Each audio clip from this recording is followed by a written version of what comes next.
at the time, I really was just focusing on myself, and I was really looking at something that I could do myself that would help me out. And then when I saw that, like, look, I can pass this on to people, and I can build something with this, and I can really help people with this.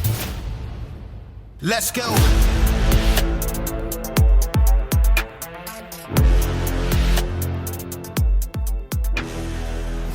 Welcome to Citizen. We've got a special guest today, Mark Turner, former Marine. Although I think when people hear your accent, they're going to wonder for which country. Yeah, I get that a lot. So tell me, give me your background. Tell me how you ended up in the U.S. and ended up in the Marine Corps. So, I'm from Scotland, born in Scotland, was raised there. My mother worked for an international telecommunications company back in the late 80s, early 90s, and she got an opportunity to basically come over here for work, and it ended up turning into us eventually, long story short, being able to stay here and become citizens, and we immigrated and all that kind of good stuff. I'm from a really poor area in Scotland where there's not much opportunity for people. So, the only thing I had seen or known about America was what you see in the movies and all that. So it was amazing to come here. It's been amazing to be able to stay here and build a life here and all that. And I joined the military here, a couple of different reasons. Number one, I had an uncle who was in the British Army in the Black Watch for 30 something years, and always looked up to him, and he was like a mentor to me, and wanted to kind of follow in his footsteps. I'd imagine if I would have stayed in Scotland, I would have joined the Black Watch, just like he did. And then the second part of me wanting to join the Marine Corps was because it was kind of, I mean, it sounds cheesy as all hell, but like it was kind of like my way of giving back, like I was a teenager, obviously. So I was 17 when I enlisted back in 1999. And, I was looking at going to military college as well. I was looking at VMI in the Citadel and got accepted to VMI.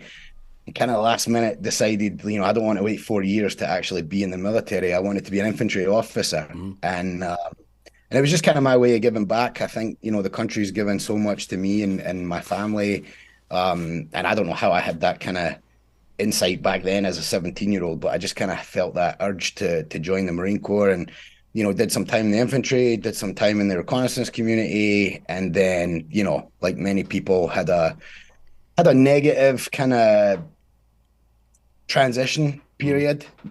I was involved in some heavy fighting and stuff going on back in 2004 2005 in Iraq and that kind of stuff. And I was young and stupid and didn't really know how to handle all that stuff. I always give the military the benefit of the doubt and say they probably had programs and they had people we all could have talked to back then. We just maybe didn't know about it. I don't think some of those issues that we see now with people coming out were very prevalent or publicized back then as they are now, which is great that people have these resources now. But for whatever reason, I didn't plug into that. Had a rough go coming out and just kind of didn't know what I wanted to do.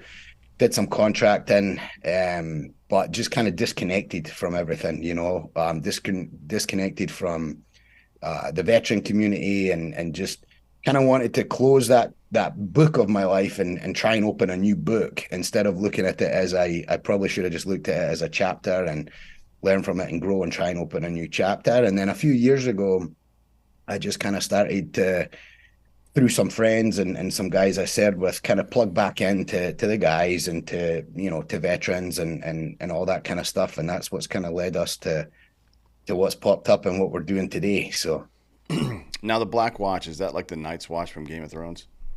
What's funny? If this was 2 weeks ago, I would have no idea what you're talking about, because up until about 2 weeks ago, I had not seen one episode of Game of Thrones. Deployments will do that, though, right? You catch up on stuff. A lot of downtime.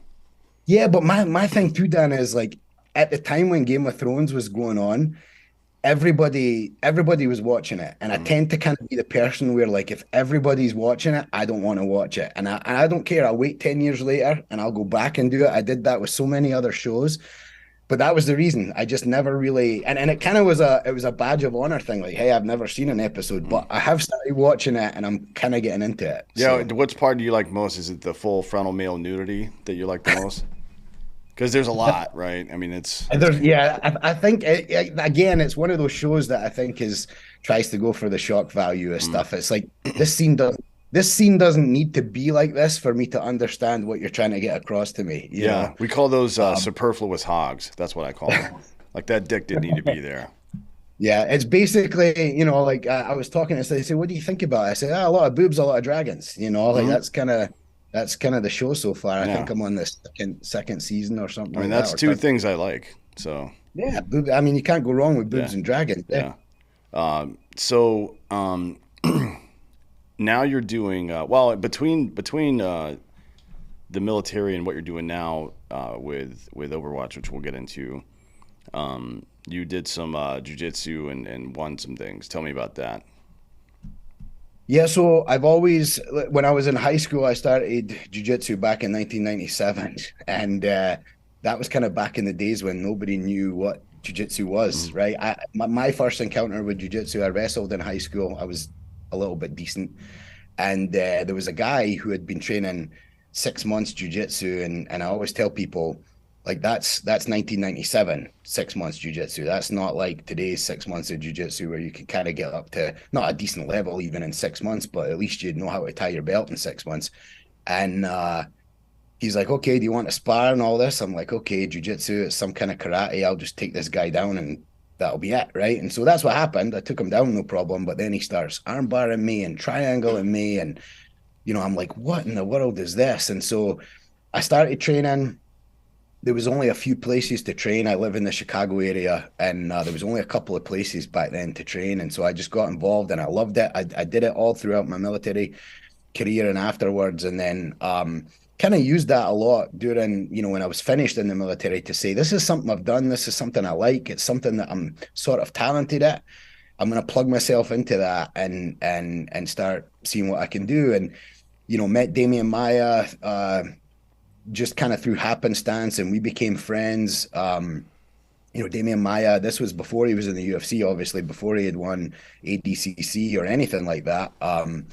He had only been a black belt for a year or so, and so it was way back in the day. And then he just kind of became my coach, and we were, was with him through all the UFC success that he had, an incredible career, obviously. And then yeah, I started competing really hard. There was a year, 2018, I competed 41 different championships. So I was on the road for 41 weekends out of a 52 week year. And yeah, I did. I mean, I did quite well in the Masters division. I've won 6 national titles. I've placed at the Worlds and at the Pan Americans, and it's been I was ranked as high as 10th in the world in my division. It's just jujitsu something I love, and Damien pushed me to start teaching many years ago, and I started teaching 4 guys. They asked me if I would teach them. I said no, because I was too busy kind of focusing on myself and my own training.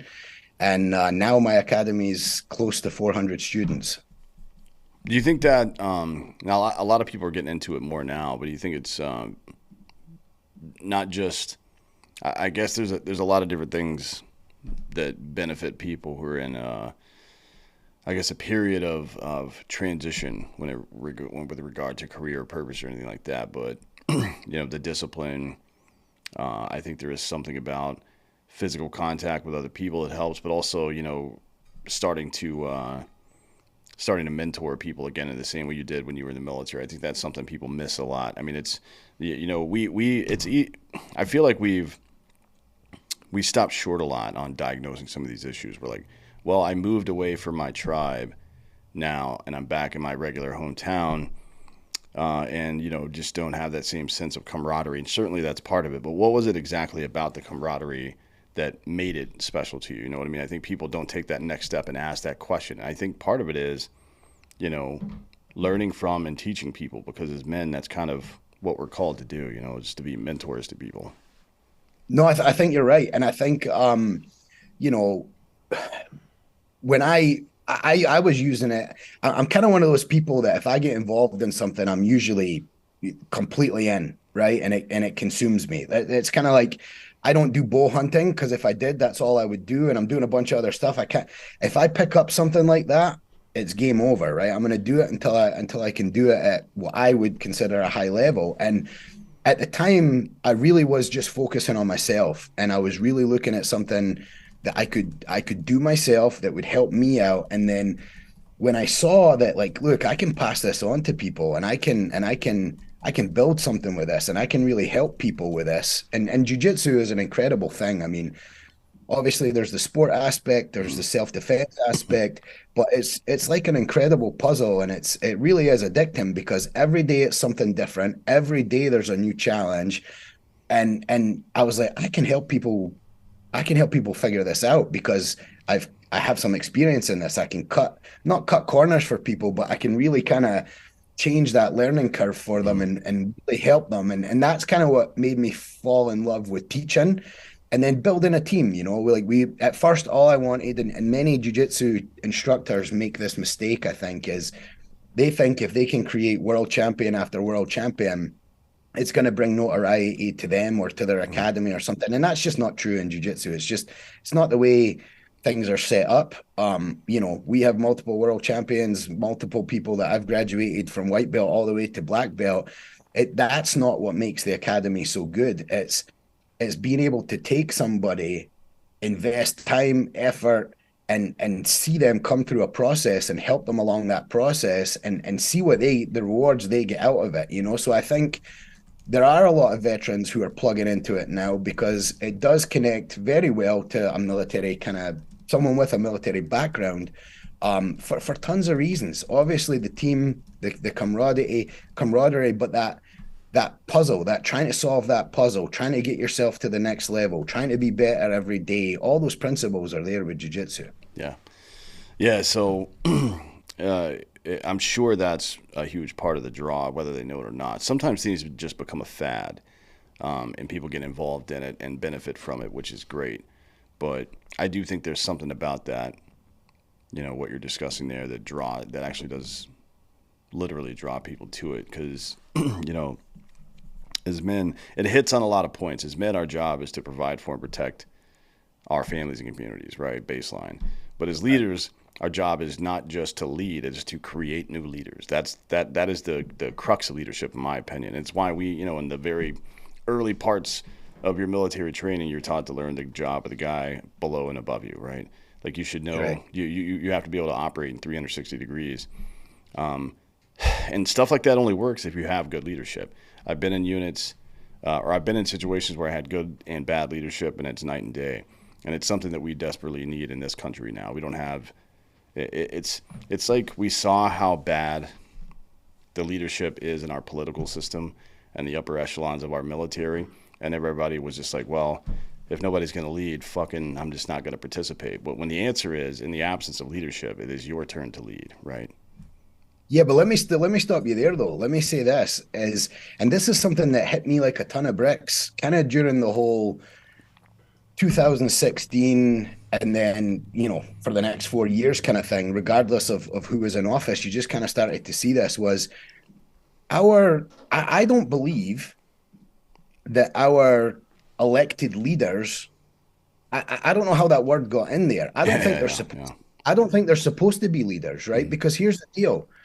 They're supposed to work for us. They're supposed to be almost employees of us, and calling them saying, well, that guy's my senator, that guy's my congressman, or that guy's the president, calling him a leader, it takes away that role from the average citizen, I think. And I think that's where we've went wrong. And it's been okay as long as nobody's been trying to take advantage of that and the advantage of that misstep or that missing piece in our society and in our culture. But now I think we do have people who are knocking at the door, trying to take advantage of some of these things that are out there. And that's a huge one, like expecting that these people that we elect are our leaders. It's like, no, look, you're there to do a job. And if you're not doing the job you were elected for, we should be firing these people. And we're not doing it. And people don't understand that you can fire your politicians. They just think, oh, well, we're stuck with them. There's nothing we can do. It's like, what do you mean there's nothing you can do? They work for you. Well, sort of, right? They sort of work for us. I mean, They're they don't supposed to. act, they're supposed to. Yeah, they don't actually do it. Right. Yeah, it's certainly I don't think of anybody in Congress as a leader, Right. right? I mean, they're just a bunch of cunts from my perspective. I mean, that's why I made I have this brand actually called All Politicians Are Cunts. I just think they're the worst people in the world, and it's a problem, right? It's why I say that in the absence of leadership, you got to lead because it is a problem for humanity that people who deserve power very rarely desire it, and people who desire it very rarely deserve it. You know what I mean? There's something pathological about the desire for power, and it manifests itself in the most horrible ways throughout human history. You know what I mean? It's like we have that one friend who's like a goddamn Australian shepherd, just motivated, pinging all over the place all the time. But that's not the person you want making decisions in crunch time usually. No offense to those people, but a more logical thought process usually prevails. Now you want that guy in your front lines to fight for sure, right? You want him to be able to Yeah, execute orders, but it's like the George Washington thing, right? I mean, what an incredible guy that was because they wanted him to stay on. Everyone was pushing for him to stay on, and he said, "No, I've done my part. This is not how it's supposed to be. I'm not supposed to stay on. It's back to the people." And he could have stayed on and been basically a king, right? And to me, that's a leader where you see these politicians now, like you said, and they'll do anything to stay in there. They'll do anything to stay in there for the benefits that they get that obviously are afforded to them as being a member of Congress or whatever position they have. But also they'll stay in there for all the kind of extracurricular benefits that they get, and they'll do anything. And right, that's not the qualities of a leader at all. And just on that, we should be able to recognize that when we see it. yeah, it's so we can jump into it. So I work with Save Our Allies a lot. You've got Yeah. Overwatch Foundation USA. These are two, like, I've had conversations with people about this. And just for brevity's sake, some quick context. These two organizations go to conflict areas and get people the fuck out of them, right? There's a lot more to it than that, obviously, but let's just say that for now. Yep. And I've had conversations with people, and they will say things like, how can I help, blah, blah, blah. And then on the back end, it's like, well, this shouldn't even have to exist. Our government should be doing this. Like, well, should they? Like, how much trust do you want to put in these guys? How much? Because every time you give them a little bit of power, they use it against us. You know what I mean? One of the things I tell people on a regular basis is if you are someone who prefers small government, there's only one real way to achieve it. Electing politicians who lie to you and tell you they're going to shrink the size of government is not going to do a goddamn thing. But if you solve problems before the government can get there, then you can effectively box them out. They're like Tinkerbell. Their power only exists if you believe it exists, right? If enough people believe it exists. So when the government shows up and nobody's got their hand out, then they don't have any power, right? So I think it's way better that private organizations, 501c3s, are doing these operations instead of the government, frankly. Yeah, I mean it's been incredible for us, and you mentioned Save Our Allies. We actually started off, me and a few guys before we were the Overwatch Foundation. We did some work with Save Our Allies, the Afghan pullout. And, it was incredible. And first of all, the government wasn't going to do that, and second of all, if they were going to do it, they probably would have jacked the whole thing up. Oh, And yeah. so, Chad and Tim and those guys are just it's incredible what we can do when you put small groups of people that just really care and really want to get stuff done. And look, I don't get paid at my foundation. We're fairly new. We're trying to build it up to where we can do this full time. We're doing a lot with what we have right now, but I don't get a paycheck for this. We do this because, and neither does my team. The teams and the guys that we take, they're doing it because they see the need, they see that they can fill the need, and they're stepping up and using their knowledge, their experience. And these are guys that have all had military careers. They all have kind of had the thing where the wife and kids now think that they're going to be at home and they're not going to be leaving on 18 hours notice, and they're not going to be putting themselves in harm's way in some of these places. And these are guys that are just rogering up to go help people across the world that need help, and seeing it firsthand. obviously I'm involved in it, right? I'm kind of running an organization that does it, but to be the fly on the wall as well and have that perspective, it's incredibly humbling and it's amazing. And I think you're right. I think we need more groups like this, and then we don't need the government for all the stuff that we shouldn't be asking the government to help out with anyway.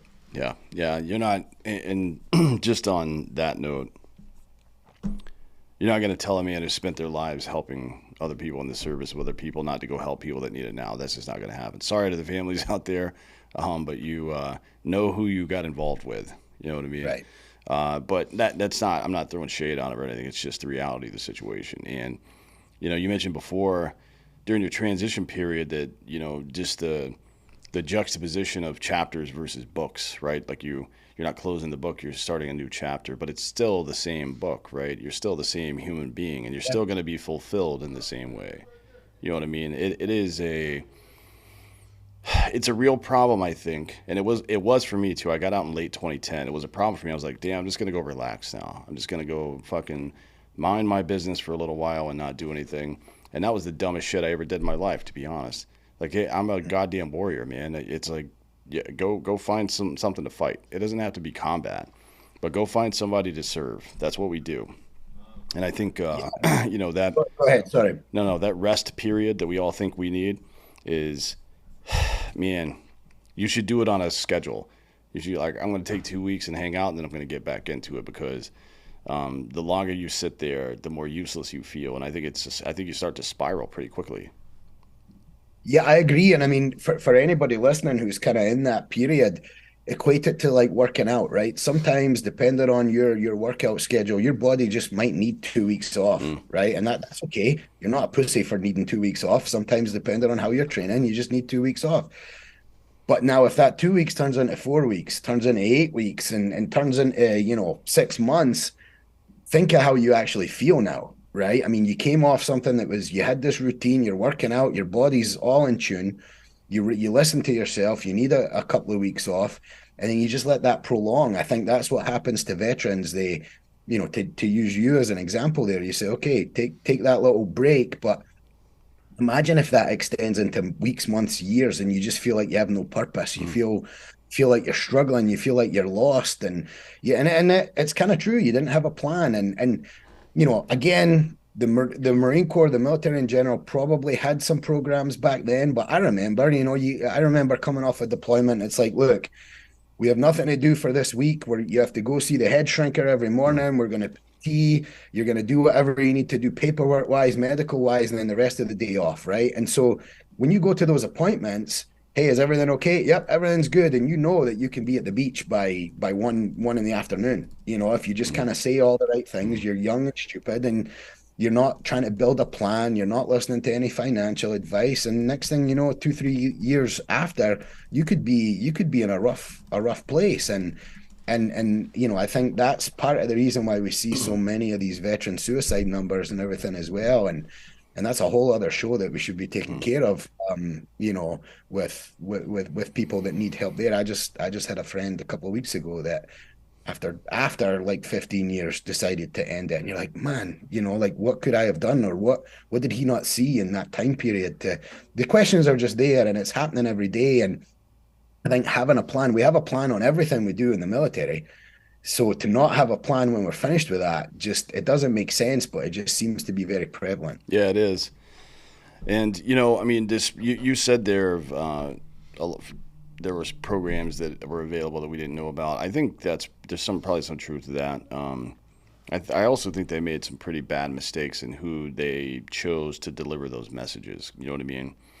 Because it was like, just kind of a check in the box sort of situation.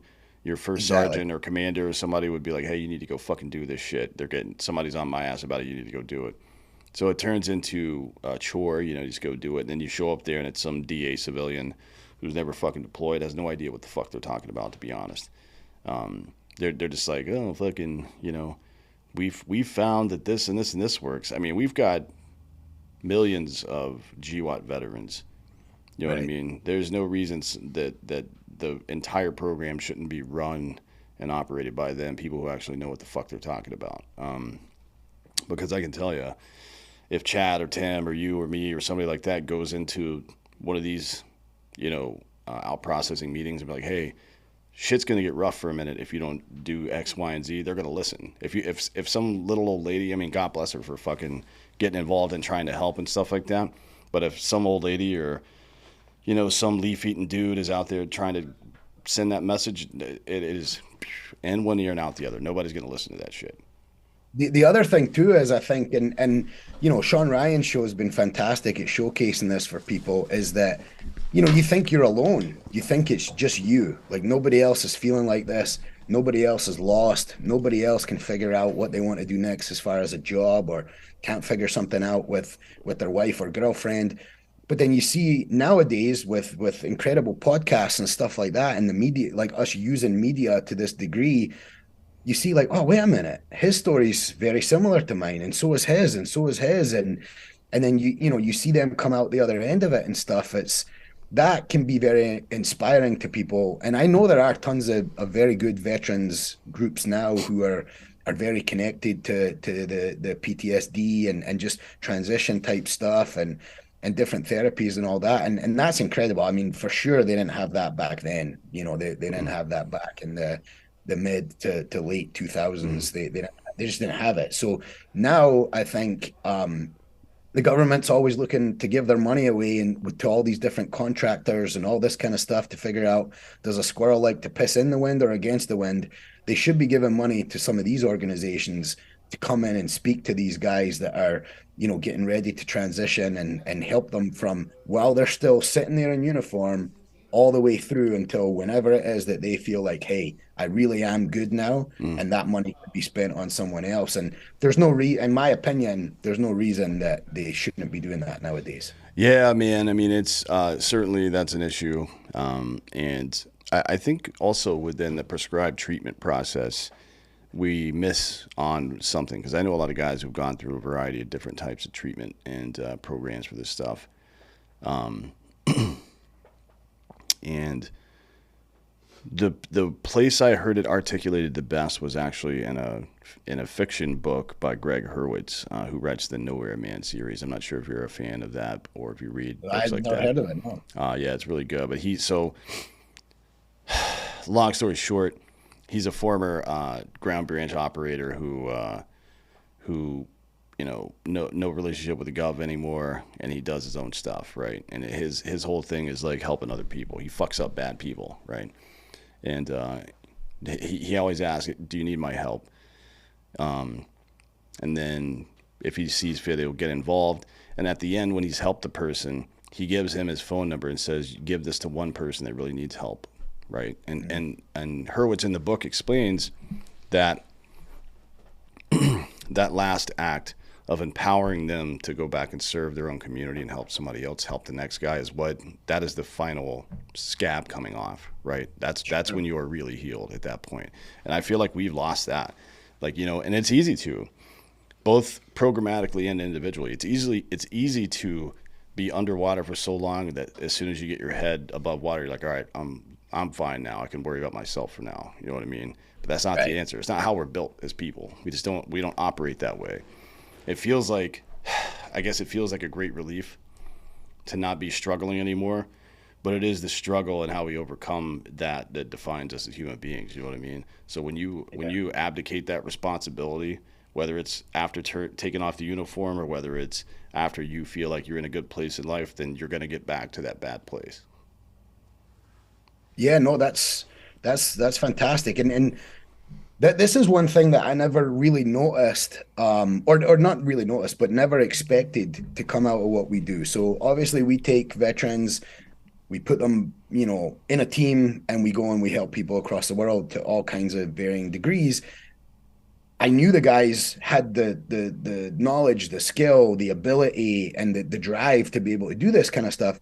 What I didn't anticipate was how much they actually got out of it, right? The reward they got out of it, the kind of the camaraderie, all that connection back again that they were going to get. And that's been an amazing surprise for me to see, just kind of heading this thing up. And so now what we're actually trying to do is get guys right from their EAS, get them right as they're coming out as well, along with guys who have been out for an extended period of time. And look, all these guys that we have, they're all incredible people, right? They all have very good businesses. They're all doing well with their families. They're amazing people, right? They're just amazing Americans. And so getting these guys right from their EAS, I mean, look, on the last trip we just did to Israel a couple of weeks ago there, we had a guy, he's a be careful how I say this.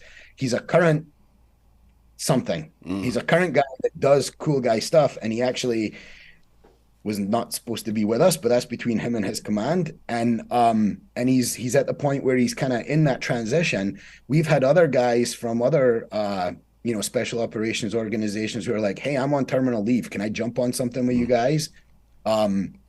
That one just didn't work out, but that guy's actually coming on our next trip with us, and he just EAS'd about 10 days ago, and he's jumping right in with an experienced team that's been to Ukraine, been to Israel multiple times, and this is his first trip with us, and he's going to be exposed to some really good people that can help him right as he begins his transition. And I'd like to connect in the future when we grow and we get to a point. I'd like to connect with some of these kind of post-career counselors that the military has and say, look, if you have guys that you think could jump right into our team, connect them with us, give them our contact, get them connected as you're sitting there saying, well, what do you want to do? Do you want to go into finance? Do you want to go into sales? And all these kind of bullshit presentations that they put to these guys. And it's just a check in the box class that you have to go to. I want organizations like mine to be one of those things that you can steer someone with, and we're able to give that guy an income and give him a group to use his skills, and obviously it benefits the people that we're going over to help. So I think it is up to us. We've been through it, we've seen it, we've had the struggles, we know many other people that have had the struggles. We can't let that happen to these young guys now, right? I mean, it'd be crazy for us just to sit back and be happy with our businesses and the successes that we're having in life and not reach out to the next generation of hard chargers that are coming out and are going to need help. Yeah, I mean, if you think about it from, just the most obvious form of mentorship is being a parent, right? Like, there's no version of being a parent where it's acceptable to become successful as an adult and it's like, leave your kids out in the wind. Like, hey, you guys will figure it out. You know what I mean? No, you fucking teach them, man. What the hell are we talking about here? So, right. It's a critical part of the process. I mean, we have been talking a lot about rites of passage for young men into adulthood, which don't really exist in the West anymore, unless you're maybe if you're Jewish, because of a bar mitzvah, there's a formalized rite of passage. But for the most part, we just don't have those same rites of passage anymore. But there are rites of passage from being a young adult into being a mentor adult as well. There's stages in life, right? Like, now I have the wisdom because of my experience. And I mean, let's be frank, because of a lot of my failures, I have the wisdom now to help other people avoid some of the pitfalls I did, or maybe even help them amplify what they're already doing well. You know what I mean? That's a responsibility to have that. You know what I mean? And the responsibility assumes that you're going to go teach other people. You've got two hands for a reason: one to pull yourself up, and then one to pull the next guy up with you. That's how it works. You know what I mean? Right. Yeah, and I think really the only I don't want to say the only, right, but you see that very often in our kind of community. We're not seeing it in regular life too much, even between fathers and sons nowadays. We're not really seeing it in mass across the entire country, across different regions of the country. We're not seeing it. And then even in the veteran community, you still have veterans that are just trying to shit all over each other's successes. Like, I'm not doing well, but he is. So, let's try and bring him down, instead of going like, hey man, you're doing really well. Can you help me? If someone came to me and said, it seems like you're doing okay, can you help me out? What am I going to say? No. You know what I mean? It's unbelievable. But if you come to me and you say, hey, you're doing really well, I'm not, F you. Well, I don't have the time of day for you. Like, and I'm going to go help someone that wants and needs help. And so I think it's just a cultural mind shift change is what we need. Yeah, that's I kind of organized this show around a list of principles, and one of them is I'll do something every day to help my country. My countrymen are all men, and it is a It's like a bolo. It's like be on the lookout for opportunities to help other people, and it is just about that. It's just about getting you into the servant leader mindset all the time, right? Like you're Yep. sitting there's some pretty obvious examples: opening the door for people, or picking up garbage off the ground, or I fly a lot, so I'm always looking around to see if somebody needs help with a bag or some shit like that. It's pretty simple stuff, right? But what I found is that the more that you do that intentionally, the more that you'll start to do it unintentionally. This is habit. It's habit building. You know what I mean? And it's really important in life. Eat the right foods, get the right kind of exercise, spend your time around the right kind of people, because you will rise and fall to the level of person you fucking spend your time with. These are all like,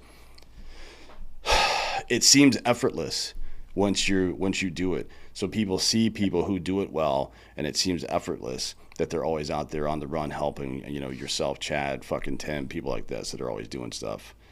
Sarah Berardo, Sean Lee, people like this. But it wasn't effortless at first. You know what I mean? Right. They chose to become that person that you respect, and you can choose to become that person that others will respect. That is a choice you make, and it's a choice that you make that will be deliberate and backed up by your actions over time. No, you're right, and think about this too, the cycle that creates, right? That action, that habit that you build, that it creates. Sure, if you're at the airport and you're opening the door for somebody, or you're helping them with a bag, like you're genuinely helping them, Mm, like directly helping them. But if you were to think back to it, how good did you feel pulling that lady's bag down out of the overhead mm. compartment? Or, you get something out of that as well. And then that fuels you to do it more. And I'm not saying you're doing it for your own selfish benefit, and that's not why to do it. But what I'm saying is you going out of your way to help others will help you. It definitely will. Yeah, it's not about being selfish. Like, you should observe that, though. The fact that your body, your brain is rewarding you for doing the right thing means that it is the Yes. right thing to do, right? Like, if Right. you put your hand over fire, it burns, it hurts. You're like, okay, I probably shouldn't do that. But if you do something that's like, all right, that made me feel better all day, yeah, maybe do that thing, right? It's just the same thing with diet or exercise. All these things are kind of fucking obvious if you take a beat, because we have this tendency as human beings to hero worship a little bit. Like, oh, I could never do what that guy does. Well, no, you can't. As long as you're saying that, you can't. Because what you don't realize is that people aren't born like that. It's not like Athena popping full grown out of Zeus's head or anything like that. We were all pieces of shit at one point, right? To one degree or another, myself included. So it's like, it is what you do now in this moment that matters. and Right. and I think the first thing is to realize, and I've got this on a little painting that's hanging in my bedroom. It's the first thing I see in the morning every day, and it says it's not about you, right? That's all it says. And it reminds me Right. that no matter how I feel, good or bad, when I wake up, or what's on my schedule that day, it's like, all right, none of this shit's about me. Like, if I do the right thing, me will be taken care of. I feel like, and it's I feel like it's almost a privilege to be able to think that way, but it wasn't always easy. Now I'm in a pretty good spot in life, but it wasn't always easy.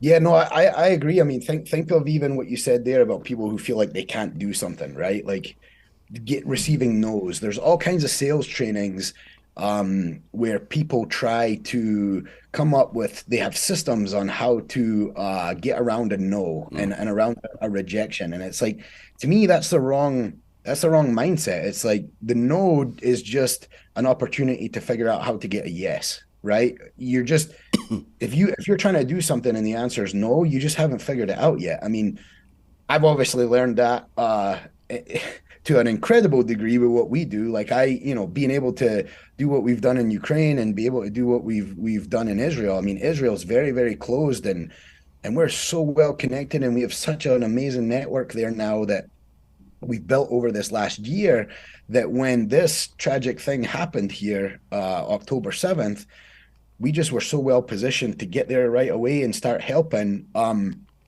Where if we would have tried to start doing something October 8th, it would have been very difficult. And Mm. and we would have started getting no's then and then what, right? Then we get discouraged and we just say it's too tough to do that there. We can maybe just go back and focus on some other areas we're working, but we wanted to build that and we started building it and we heard a lot of no's, and to use Israel as an example, we got a lot of nobody's ever done what you guys are trying to do in our country here. So we don't really know what to say, or we don't really, sounds good, but we don't really know how to make it work.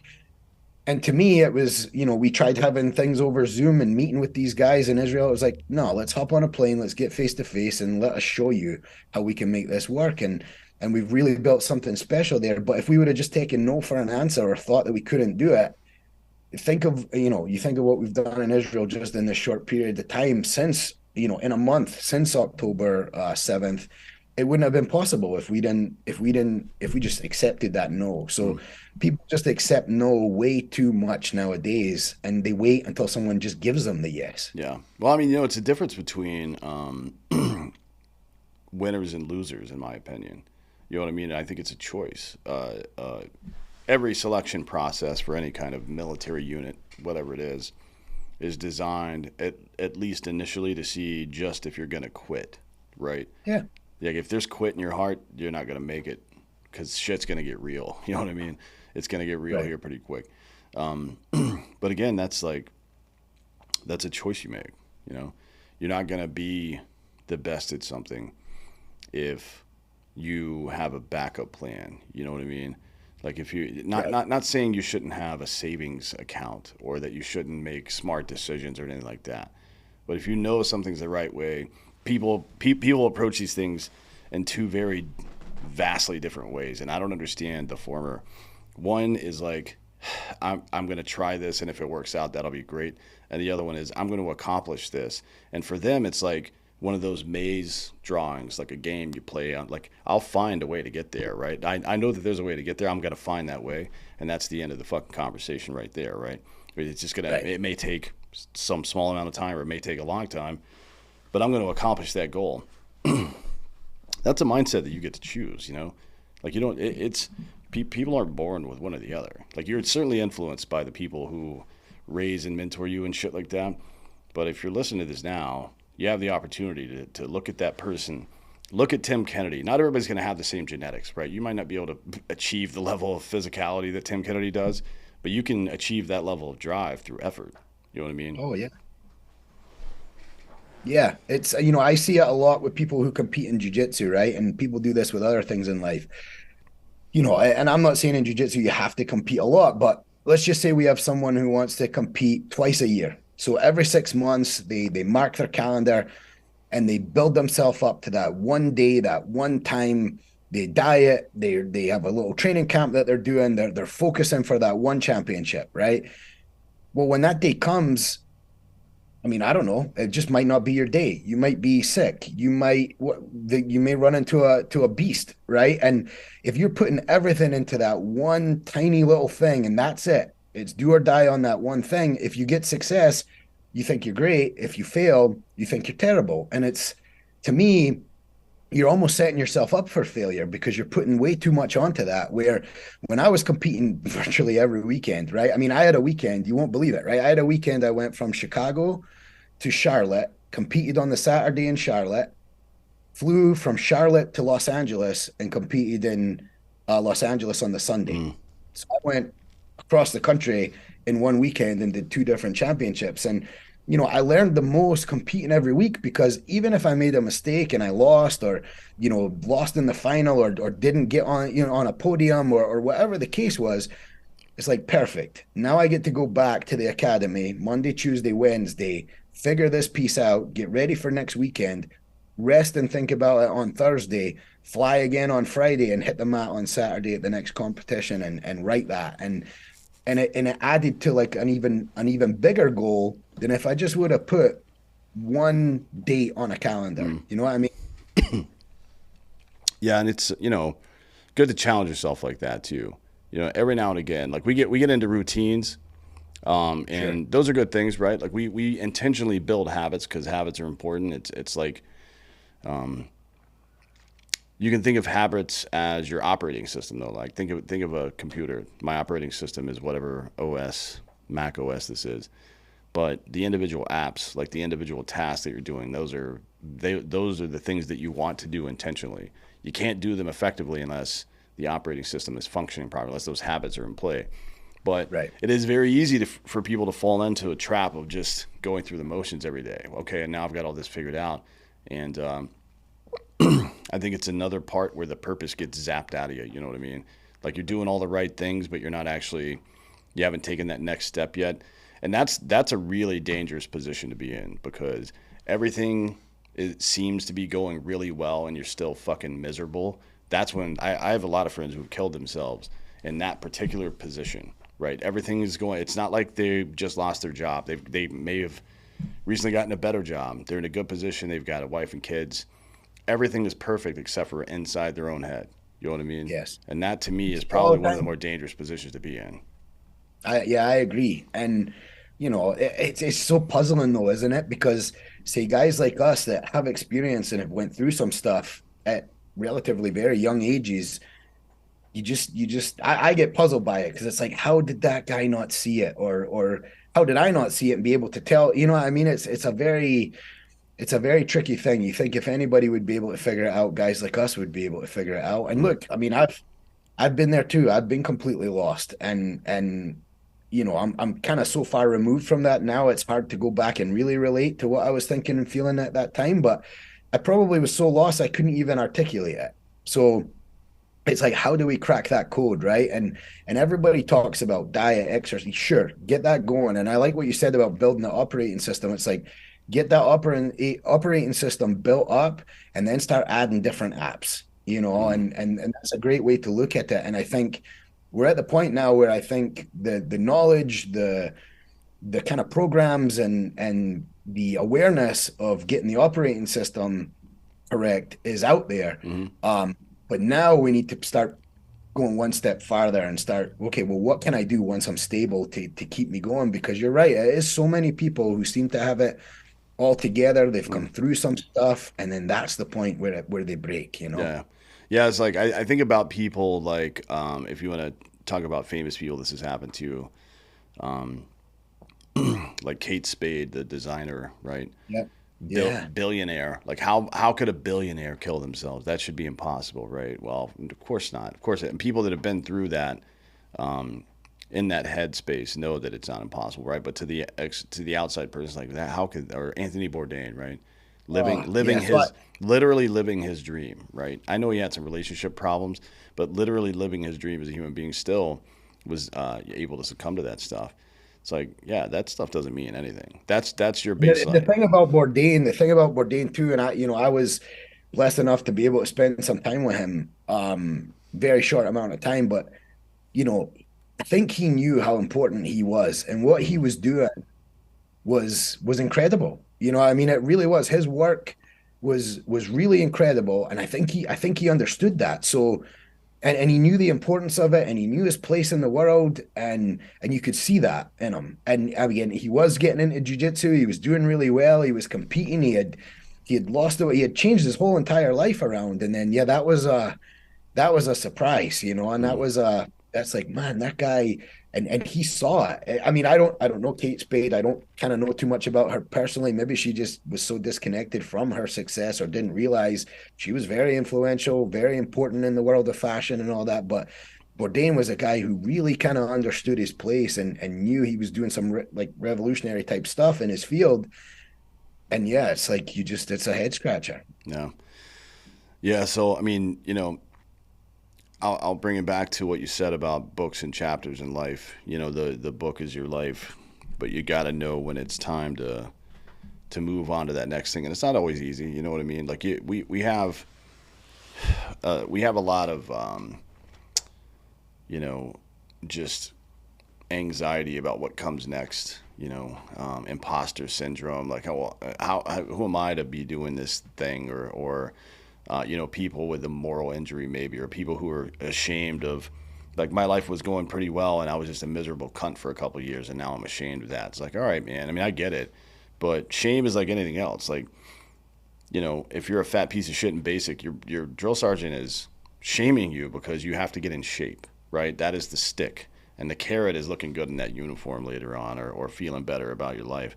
But, you know, like any other emotion or whatever, it isn't intrinsically good or bad. It's what you do with it, right? So it's like you got to get in that mindset. You have to dispassionately evaluate your position in life and say, okay, I've Right. I've done X, Y, and Z. Do I am I treading water here? Do I need to move on? Do I need to keep doing this? I think it's important to reevaluate yourself on a pretty regular basis, for that reason. Now, you, after having success as a practitioner of jiu-jitsu and then as a teacher, when all this shit, I mean, it became pretty obvious in the middle of 2020 that the current infrastructure of the United States government was incompetent, right? Incapable of dealing with some of the challenges that are coming up. And we saw that to be true in Afghanistan. We saw it to be true in Africa a couple of times, and now we're seeing it again. We saw it in Ukraine. Now we're seeing it again in Israel. So you started Overwatch Foundation. What was that like? Like, what exactly? What was the first thing that happened that you were like, all right, we got to start this fucking company? So yeah, it didn't happen like that. Mm, So when the Afghan thing happened, and again, I had been fairly disconnected from the community and from other veterans. I recently started to plug back in a bit, and was around guys and all that kind of stuff. And when the Afghanistan thing happened, and let me tell you this as well, like regardless, take politics out of it, take politicians out of it. mm, From 2016 to 2020, as far as like American principles and that kind of stuff, the country was kind of doing quite well after, 2008 to 2000, like, or 2012 to 2016. It really, there was a bit of a corner change happening. And I think we seemed like we were on the right track as far as economically and all this kind of stuff and internationally. And then when 2020 happened and the Afghan thing was approaching, it really kicked me in the nuts. Like I was sick to my stomach about it. I never served in Afghanistan. I was in Iraq, mm, but obviously I knew a lot of people that did, and it was obviously part of the GWAT. And I said, you know what, it's too much. It kind of was the straw that broke the camel's back, and I didn't even know I had a bunch of straw on my back, right? mm, And I wanted to get involved, and was looking at doing the stuff, going over Afghanistan, all of that, and went to Virginia Beach, had some meetings with some people, and all that kind of thing was going on, and the Afghan thing happened. And then after that, the a hurricane came, the Hurricane Ida. mm, And I just grabbed a bunch of guys that I knew and said, let's just go and be there at 0 hour of this hurricane and let's just help people. You know what I mean? We've done some stuff with the Afghans. Let's just see if we can help people here. And we just hopped in a truck and drove south. We had no idea where we were going. We had no plan. We said, we have 18 hours drive. We'll figure this out, right? We have plenty of time to plan. And that's what we did. And we did 2 trips to that hurricane and we helped a bunch of people. We were not the Overwatch Foundation. There was no thought of the Overwatch Foundation. We were just 4 or 5 guys that hopped in a truck and literally drove south. And I saw what we could do, and it was okay. There might be the beginning of something here, And then we took guys up to Fort McCoy, Wisconsin, because they moved all the Afghans to different places around the country, if you remember. yep. So we went up there. We were working with the big army. We were working with the State Department and with Save Our Allies and a couple other organizations. And we would go into the Ville, like they had these, the old, I don't know if you've ever been to Fort McCoy. Mm, We used to do cold weather training there, but they had those old like barracks, almost like boot camp style barracks up there. And that's where they had all these people. And they were putting people from different tribes in the same thing. They were putting single males in with families. It was a disaster. They didn't even teach some of these Afghans how to use a toilet. These are people that had never mm, seen a toilet. And they're standing up. The sinks are getting ripped off the wall because they're standing up on the sinks, trying to piss in the sink. They're washing their clothes in a toilet. And it wasn't the army's fault. It wasn't the State Department's fault. That's not what they do. And I think it was the 101st was there at the time, and they didn't want to be there. Obviously, that's not their job to kind of deal with that kind of stuff. And it was a nightmare. And we were able to kind of make a difference up there. And we actually we found someone in one of these little communities that they had up there. It was a female, and she actually had ran as for president of Afghanistan, mm. and the State Department didn't know she was there. They didn't know she was there, and we found her because we just went out into the community and just started talking to people. There were people there that speak better English than you and I. Yeah, yeah. Afghan, Well, definitely better than you you. know, It was yeah, better than me for sure. But it was incredible. And they're like, I'm like, yeah, but are you from America? You're just Afghan nationality? No, no. And I've worked for 15 years, 18 years with these guys in this group and this American group or this British group. And it was incredible. And so then I saw, okay, we can do some unconventional type things here. Like we're not the guys that are going to go to a hurricane and hand out water bottles or towels or blankets in a gymnasium. And I'm not knocking any organization that Hmm. does that or any people that volunteer to do that. That's needed. But our guys can do so much more than that. And I started to see it. And then when we went to Ukraine the first time, I don't know if you know the story, but a friend of mine in the academy, he's from Ukraine. Hmm. He hadn't been home to Ukraine in 11 years, and the war kicked off. And so, first couple of days of the war, when the war actually was declared, he's a he was at that time a new American citizen. I was teaching him how to shoot. He had just got his concealed carry. So I said, let's just go to the range and get your mind out of the phone, off the TV for a couple of hours, and we can train it a little bit. And so we did that, and then we came out to the parking lot, and he goes, I think I want to go home. I want to go see my family. I said, you can't do that. Like, you don't know anything about what's going on. You've never been in the military. You have no experience with this kind of stuff. But he was determined. And I said, let me see if we can set something up to get you there and get you back safely. Hmm. And that was it. It was just making sure a friend was okay and coming back. So I grabbed another friend of mine, and 18 hours later we were on our way. And we built a network there, and we've done 6 trips there. We've done all kinds of training there. We've helped so many people there. And we're still planning some other stuff there after that. And it was during that first trip where I said we had no plan on doing anything. We stopped through the country. We would go in through Romania, and it's like a 8, 9, 10 hour Hmm. drive, depending on how many times you stop to get to the Ukrainian border. And we were stopping at every roadside pharmacy and just raiding them for like anything that we could make an IFAC out of, Hmm. gauze and all kinds of stuff. And the Romanians are kind of looking like, are you guys going to be able to pay for all this? We're like, yeah, no problem. And so that was it. We were just going to grab some supplies and do like a little dump of those supplies wherever we could find a place to need it that would need it. And then when we got to his town, the local kind of the army commander there and some other people found out we were there and said, look, can you help us? And we just kind of said, well, we're going to be here for the next 8 days taking care of him. Sure, we'll help you. And then that's when I said to my business partner, I said, look, we can really do something with this. Again, we were not the Overwatch Foundation. I actually signed the papers to start the actual company, the entity, when I was in Ukraine. He emailed them to me. I signed them. And so from then on, we've obviously built it up. And we did Hurricane Ian as well down in the Fort Myers area, which was a terrible tragedy down there as well. And then we started kind of building up what we have now in Israel, and it's been incredible. People are supporting us. We have amazing veterans that are on our teams that are doing the work, and they do it for free, and they're happy to do so.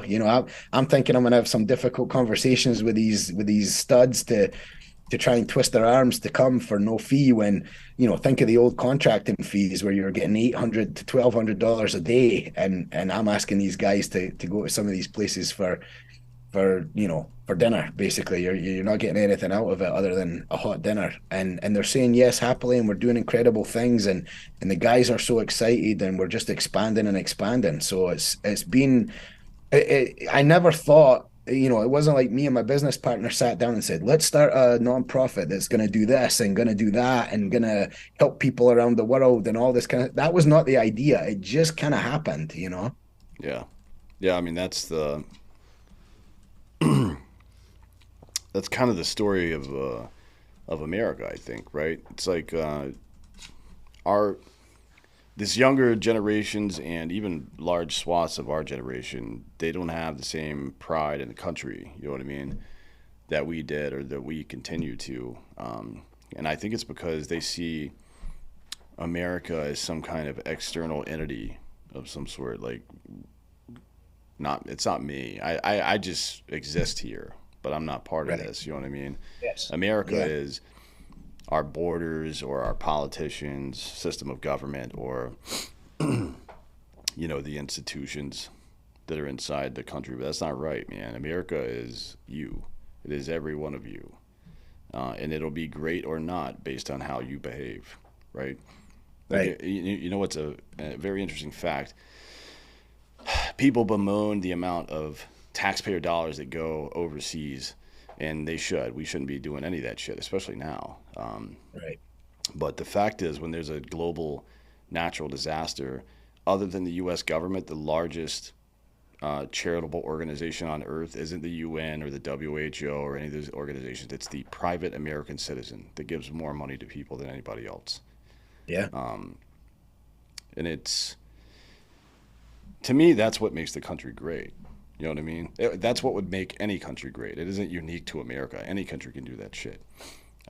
It is like you are the person you are for real, the real person you are when things are bad and other people need help.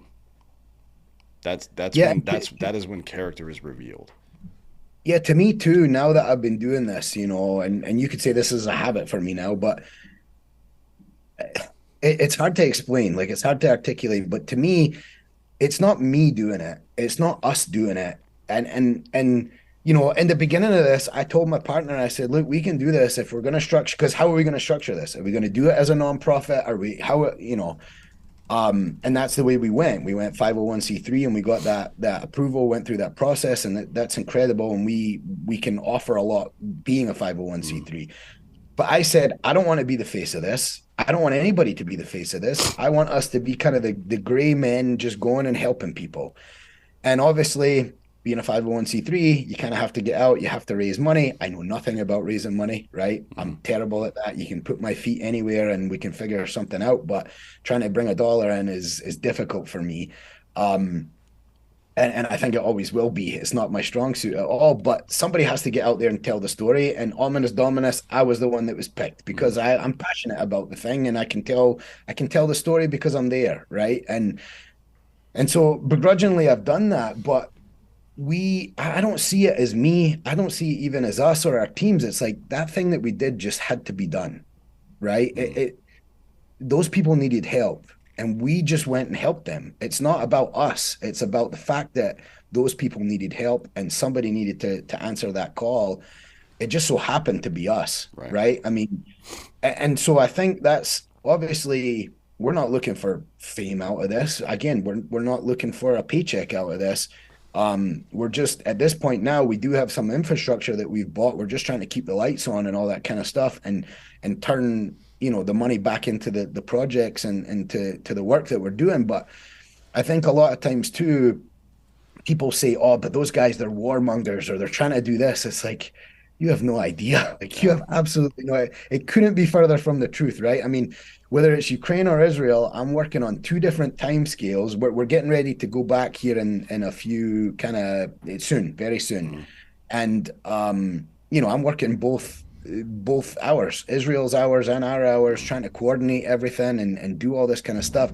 It's not easy to do this. And I have a family, I have kids, I have a regular day job, I have a business, I have all this kind of stuff. It's like it'd be very easy for me not to do this. But when you see people that are vulnerable and they really do need help, like they genuinely do need help, it's like how could I just sit and watch it on the news? You know what I Yeah. mean? I couldn't imagine doing Yeah. that anymore. Yeah. There's no way. And it's good that it seems like more and more people are getting involved in this stuff now, which I like. And speaking of that, before we get out of here, tell everybody where they can find you and where they can get involved in whatever way, whether it's volunteering or donating or whatever it happens to be. Yeah, so they can go to my Instagram is Mark Turner BJJ. All the links are there. We try and put out as much content as we can so that people can see what we're doing and all that kind of stuff. The links to the website and everything's there. You can donate. We have a couple of different ways to donate. Obviously, you can just make a donation. You can join. We have a subscription program where you can donate daily, like 15 cents a day, or sorry, 50 cents a day or a dollar a day. So it's $15 a month or $30 a month that you can just contribute very small amount. And the idea there is we get enough people hitting base hits that it turns into a home run, you Mm. know.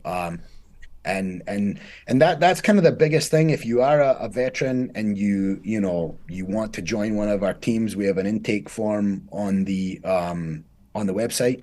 You can just fill that out. It'll come to us, and we'll kind of process that and contact you if and when we need you and you fit what we're looking for.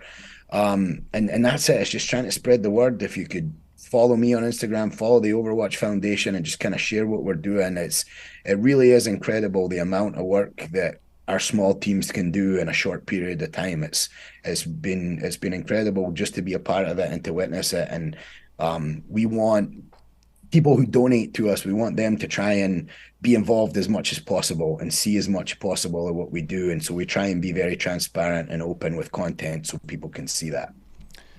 Sweet, man. Well, you guys are doing good work, running a good program. I appreciate you coming on today to have a conversation about it. I'm not sure that a lot of people are read in on some of this stuff yet, but it is there's a number of organizations now, taking it upon themselves to help people around the world, and yours is certainly one of them. So I appreciate you coming today and discussing it. Yeah, no, thank you for having me. I mean, you've had some incredible people on your podcast, and a good friend of mine, Brian Callen's been on your show. And so it's an honor for me to be here. So thanks for having me. Yeah, man, anytime. And thank you all for watching. This has been Citizen.